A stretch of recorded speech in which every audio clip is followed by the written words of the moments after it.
That right there looked amazing, and now I'm hungry. So think of this as something you may expect to see out going to a fancy high-end brunch, except we're going to make it for far less money. You interested?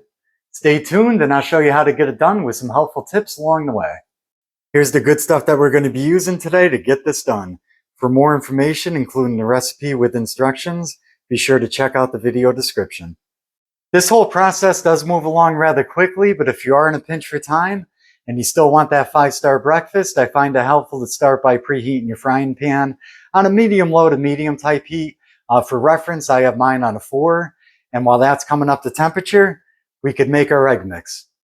We do have 2 eggs for this, but we're only using 1 now. The second one comes into play later, and that's when the magic happens. So we could start by adding our egg.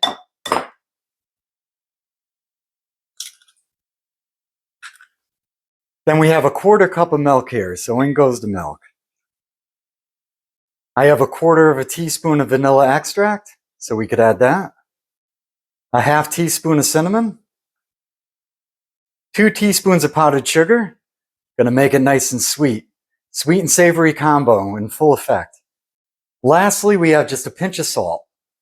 Give our ingredients a nice little scramble. Nothing crazy. I'm using my little hand mixer attachment since we're making a little bit of scramble. This little attachment works out perfect for this. That's done. On to the next step. We have our 2 slices of bread here. So what we're going to do now is we're going to make a hole in one. The other one we're going to keep as is. And the main reason for doing that is this is Dad's Budget Bites, and I don't want you wasting any additional food unnecessarily. The second piece of bread is going to soak up any additional egg mix. The easiest way to create this hole is by using glass. You want to find one about 2 to 2.5 inches in diameter, so something definitely on the narrow side. Just kind of eyeball, guesstimate where the center is, and push that right down. You might want to twist slightly as you're pushing down.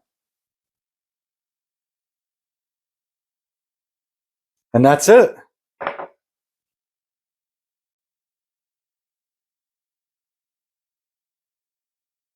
All right, that's it. So this should come right out. I think I'm just going to pick that little bit that didn't really come out even. Look at that. Perfect. Now that our pan is already warmed up, we can get to cooking this. So I got a pat of butter here. We could just add that. Nice and hot. Sizzle, sizzle. And in an effort for you guys to save even more time at home, what I'm going to start doing is just cooking the regular French toast, and you see why in just a minute. So we'll get that in now. Flip another 10 seconds or so.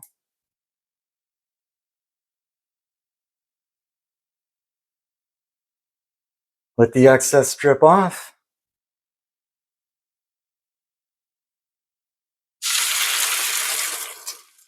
This should only need about 2.5 to 3 minutes per side.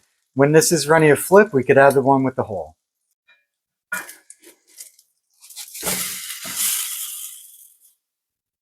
Now that we just flipped the first one, I'm going to turn the heat down. So this is now on a medium-low.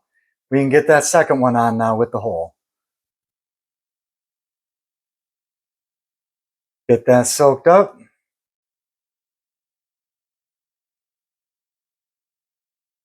We can get that in, as well as the whole piece.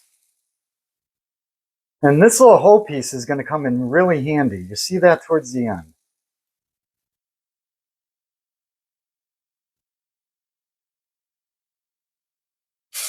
Near zero waste. This one's good to take out. Looking perfect. We're going to cook the first side here for just a couple minutes.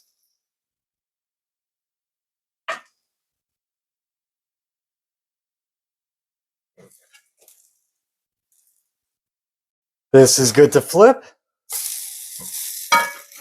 And for this part, we need to move quick. Flip the little circle guy here. Perfect. Get that sort of in the center. And now here is when we want to use that second egg. So we're going to crack that right in the middle, right in that hole. Oh, looking beautiful. And quickly, what you want to do is add about a tablespoon of water. carefully.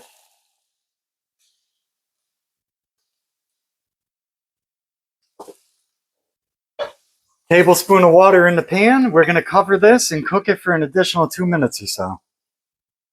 Well, ladies and gentlemen, about 4 minutes later, we have our egg in the hole French toast. There you go. It's all set, good to go. Now it's time to get this nice and plated for you. So we have our French toast here, the regular one. And what we're going to do is carefully pick up this one with the egg. Put that right on top.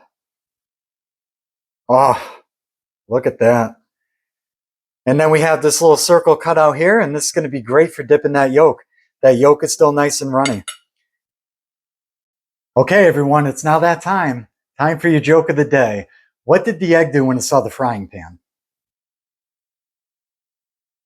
It scrambled.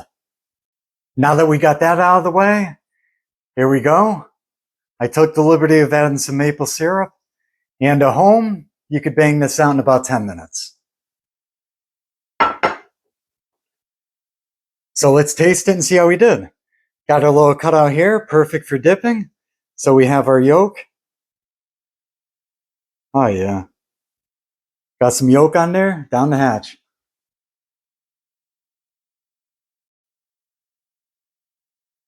Wow. This really is the ideal sweet and savory combo. If that idea is new to you, sweet and savory match so well together. I'd highly recommend you try it at home. Give me your thoughts, give me your feedback, let me know how it goes. But yeah, this is a big hit. And please be sure to tune in for next time. I'll see you all next time.